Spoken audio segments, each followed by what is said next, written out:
साथियों, आज हम बात कर रहे हैं इराक, ईरान और इजराइल युद्ध के ऊपर में। युद्ध का कारण क्या है? अमेरिका ये चाहता है कि ईरान के पास परमाणु हथियार ना हो। हम आज इसी पर चर्चा कर रहे हैं। आपको क्या लगता है कि क्या ईरान के पास परमाणु हथियार होना चाहिए या नहीं होना चाहिए? इसी पर विस्तार से चर्चा करेंगे। पहले तो ये जान लेते हैं कि जैसा कि आप देखा है कि 12 जून को इजराइल ने कम से कम 200 मिसाइलों के साथ ईरान के ऊपर हमला किया। उसमें कम से कम तो बहुत सारे 8-9 परमाणु वैज्ञानिक मारे गए, कई सैन्य अफसर भी मारे गए, क्योंकि इनका एक गुप्त मीटिंग चल रहा था। और इराक के जो खुफिया एजेंसी था मुसाद, वो भी ईरान में सक्रिय था। उनको गुप्त जगह का भी पता लग गया था। जैसे उसने यहाँ से अपना संदेश भेजा, उन्होंने अटैक कर दिया। इसमें ईरान को भारी क्षति पहुंचा है।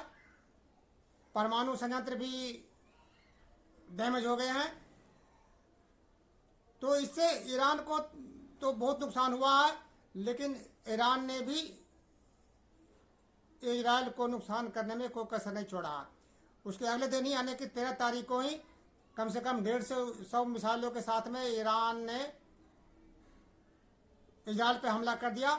और इजराइल का जो सुरक्षा सेंटर है, जिसको बोलते हैं डिफेंस मिनिस्ट्री बोलते हैं, एक तरह से कहा जाता है कि वो अमेरिका की तरह वहाँ इजराइल का पेंटागन है, उसको निशाना बनाया है और उसके पास ही मिसाइल गिरा है।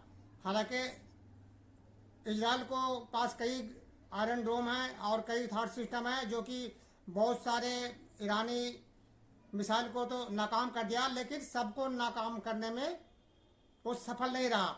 और बहुत सारे मिसाइलें जो तेल अवीव पर और इजराइल पर गिरा है, जो उसको भी भयानक तबाही मचाया है। काफ़ी लोग वहाँ भी मरे हैं, वो तो बाद में पता लगेगा। और बहुत डैमेज हुआ है, उसको भी कम नुकसान नहीं हुआ।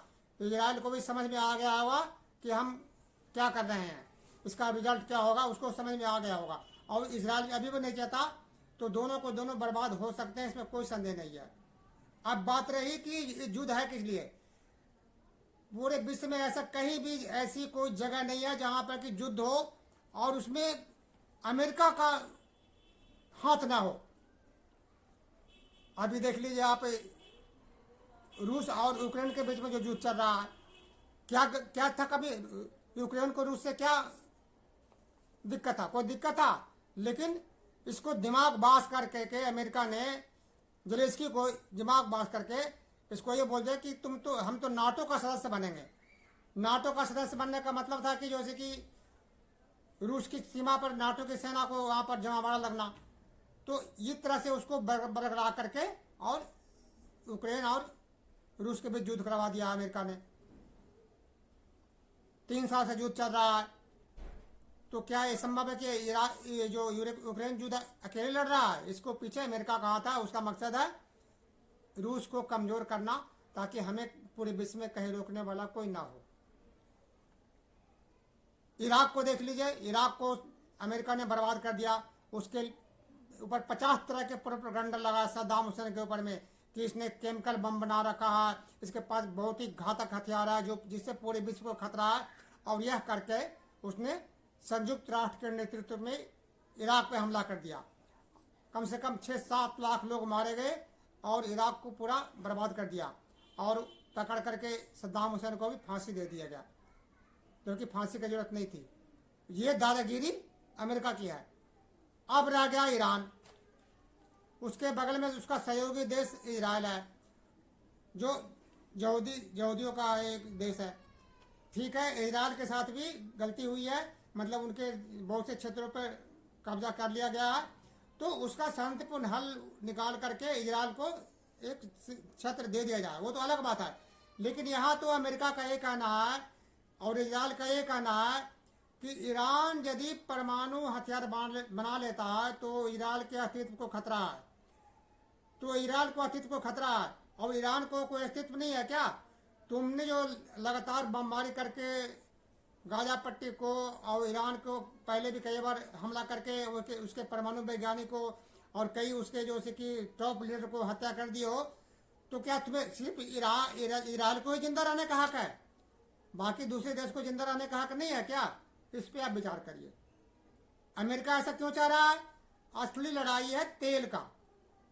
इसी बहाने अमेरिका चाहता है कि ईरान के पास या उसके आसपास जितने भी तेल कुएं हैं वहां पर ऐसी सरकार बने जो अमेरिका का पिट्ठू हो, उसके इशारे पे चले और हम मनमाने ढंग से पूरे विश्व को बारगेनिंग कर सके, अपनी मर्जी से तेल का कीमत बढ़ा सके या घटा सके, जैसा जरूरत हो वैसा हम कर सके। उस पर प्रभुत्व चाहता है। इसलिए चाहता है कि ईरान परमाणु हथियार ना बना। क्या आप इस बात से सहमत है कि ईरान को परमाणु हथियार नहीं बनाना चाहिए? हम तो कहते हैं कि ईरान जितना जल्दी से जल्दी परमाणु हथियार बना ले उतना उसके हित में है। उसे इराक से सबक लेना चाहिए।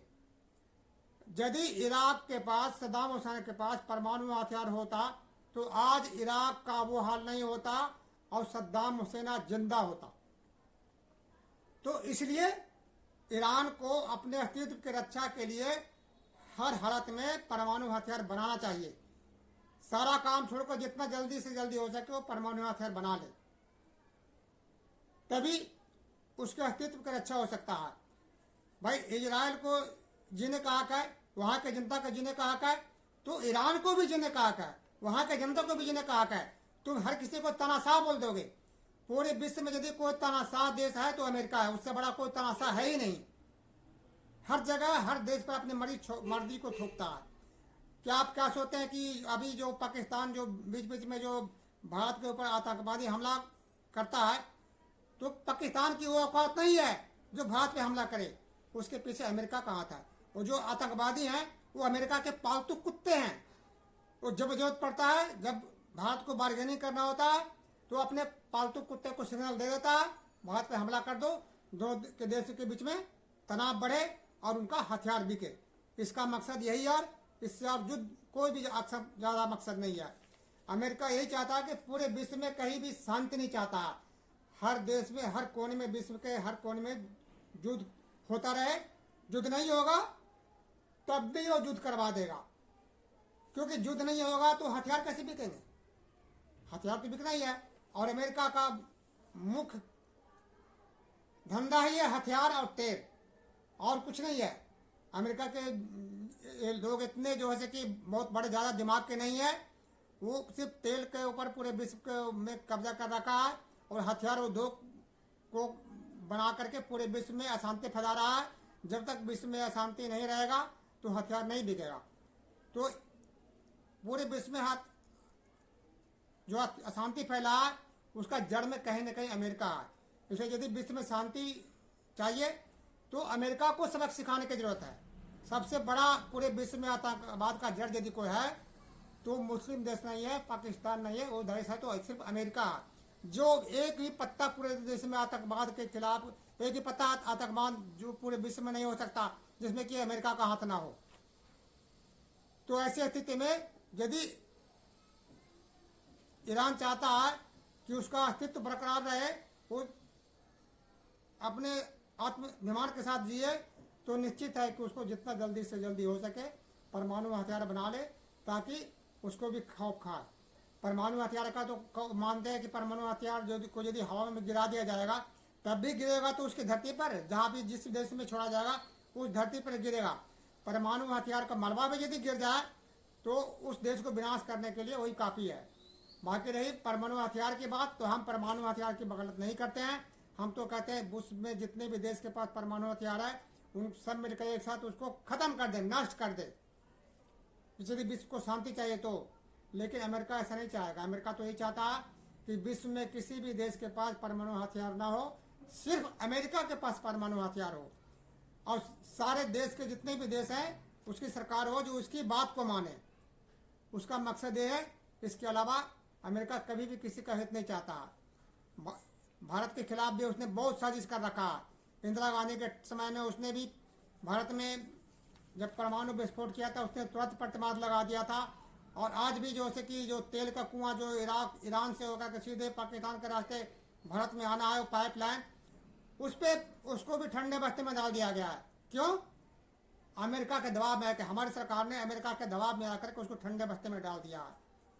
क्यों? कि यदि सीधे डायरेक्ट ईरान से तेल आएगा तो अमेरिका का तेल कैसे बिकेगा? ये सब अमेरिका की नीति है।